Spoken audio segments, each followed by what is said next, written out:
வணக்கம் ஃப்ரெண்ட்ஸ். இன்றைக்கி நம்ம வீட்டிலையே பரோட்டா பண்ணுறது எப்படிங்கிறத பற்றி பார்க்கலாம். அதுக்கு தேவையான பொருட்கள் 500 கிராம் மைதா மாவு, ஒரு முட்டை, தேவையான அளவு உப்பு, சர்க்கரை, கொஞ்சம் பால். அகலமான பாத்திரத்தில் முதல்ல 500 கிராம் மைதா மாவு எடுத்து வச்சுருக்கோம், அதை சேர்த்துக்குப்போம். ஒரு ஸ்பூன் அளவு உப்பு,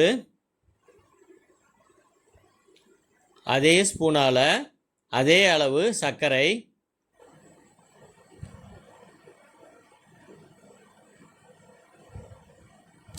மூணு ஸ்பூன் பால், அதே ஸ்பூனால் 3 ஸ்பூன் பால்,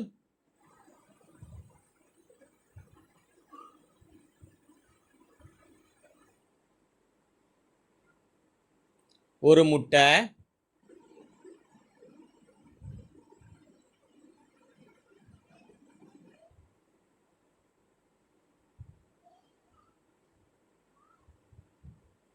இதை நல்லா கலக்கி விட்டுக்கலாம்.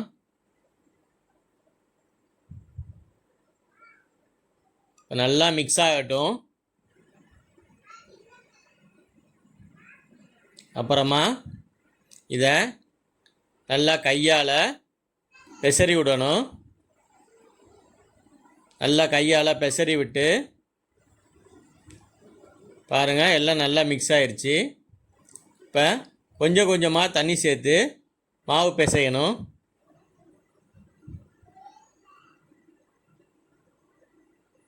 கொஞ்சம் கொஞ்சமாக தண்ணி சேருங்க. இப்போ மாவு நல்லா திக்காக வந்துருச்சு, கெட்டியாக. இதை நல்லா அமுக்கி அடித்து நல்லா பிசைஞ்சிக்கணும். இப்போ மாவு ரெடி ஆயிடுச்சு. இதை குறைஞ்சது 5 நிமிஷத்துக்கு இதே மாதிரி நல்லா பிசையணும். பார்த்துக்கங்க, எவ்வளோக்கு எவ்வளோ மாவை நீங்கள் அமுக்கி நல்லா பிசைறீங்களோ அந்த அளவுக்கு பரோட்டா நல்லா சாஃப்டாக அருமையாக வரும். 5 நிமிஷம் நல்லா பிசையணும்.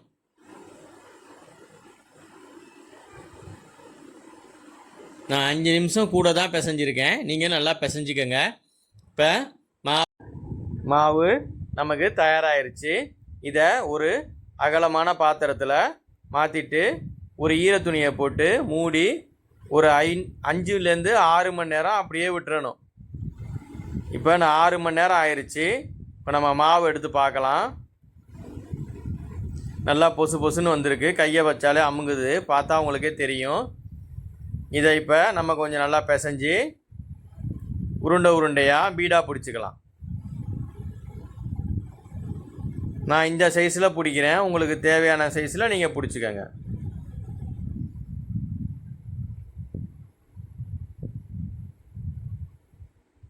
பாருங்கள், ஈஸியாக இருக்கும். மாவு நல்லா புளிச்சிருச்சு அப்படின்னாலே உங்களுக்கு பீடா பிடிக்க நல்லா வரும். இப்போ பீடா பிடிச்சி வச்சாச்சு.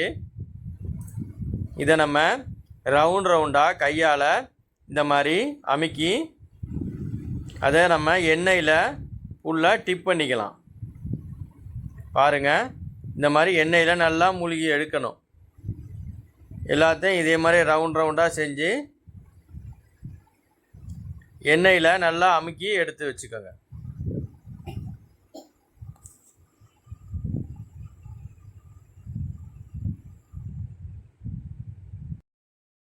இப்போ நம்ம எல்லாத்தையும் எண்ணெயில் நல்லா டிப் பண்ணி எடுத்து வச்சிட்டோம்.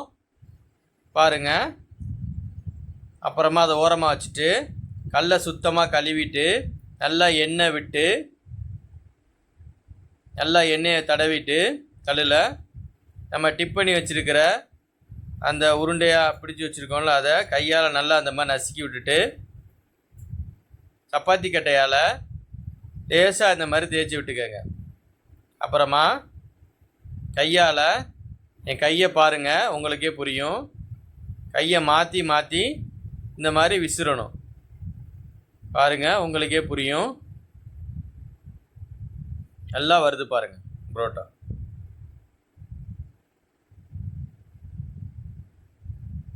இப்போ நமக்கு தயாராகிருச்சு. இதை உருட்டி வச்சிடலாம்.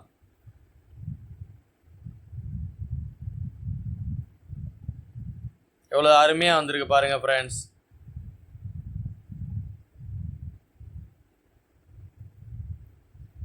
இன்னொன்று நம்ம அதே மாதிரி பண்ணிக்கலாம். உங்களுக்கு புரியணுங்கிறதுக்காக நான் மெதுவாக செய்கிறேன். என் கையை பாருங்கள். இந்த மாதிரி கையை மாற்றி மாற்றி விசிறணும்.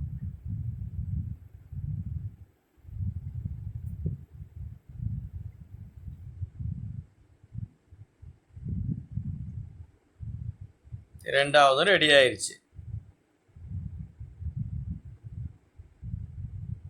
இதை அப்படியே சுருட்டி வச்சிட வேண்டியதுதான்.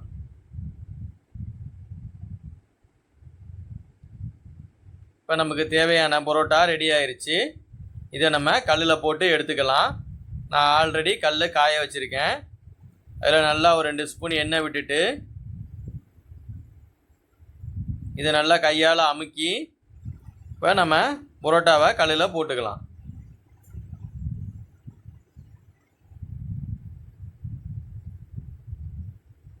நான் ஒரே கல்லில் 3 பரோட்டா போடுவேன். உங்களுக்கு கல் சின்னதாக இருந்தால் நீங்கள் ஒன்று ஒன்றா கூட போட்டு எடுத்துக்கலாம். இப்போ லேசாக மேலே எண்ணெய் ஊற்றுக்கலாம். எண்ணெயை தாராளமாக விடுங்க. இப்போ நல்லா பின்பக்கம் வெந்துருச்சு. இதை திருப்பி போட்டுக்கலாம். பாருங்கள், நல்லா அருமையாக வெந்திருக்கு. அருமையாக வந்திருக்கு. எல்லா பரோட்டாவும் சூப்பராக வந்திருக்கு.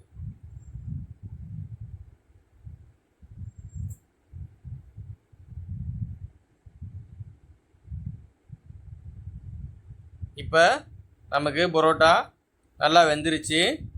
இதை நல்லா பிரட்டி எடுத்துடலாம். நமக்கு பரோட்டா தயாராகிருச்சு. இப்போ நம்ம எடுத்துட்டோம். அதை நம்ம இப்போ தட்டி எடுக்க போகிறோம். உங்களுக்கு பழக்கம் இருந்தால் தட்டி எடுங்க, இல்லாட்டி கொஞ்சம் ஆற வச்சு தட்டிக்கங்க. நான் எப்படி தட்டுறேன்னு பாருங்கள். இதே மாதிரி நீங்களும் வீட்டில் எளிமையான முறையில் பரோட்டா செஞ்சு பாருங்கள். எங்கள் சேனலை சப்ஸ்கிரைப் பண்ணுங்கள், கமெண்ட் பண்ணுங்கள், உங்கள் கருத்துக்களை சொல்லுங்கள், லைக் பண்ணுங்கள், உங்கள் ஃப்ரெண்ட்ஸுக்கு சொல்லி சப்ஸ்கிரைப் பண்ண சொல்லுங்கள். பாருங்கள், சிக்கன் குருமாவோட பரோட்டா அருமையாக இருக்குது. நன்றி ஃப்ரெண்ட்ஸ்.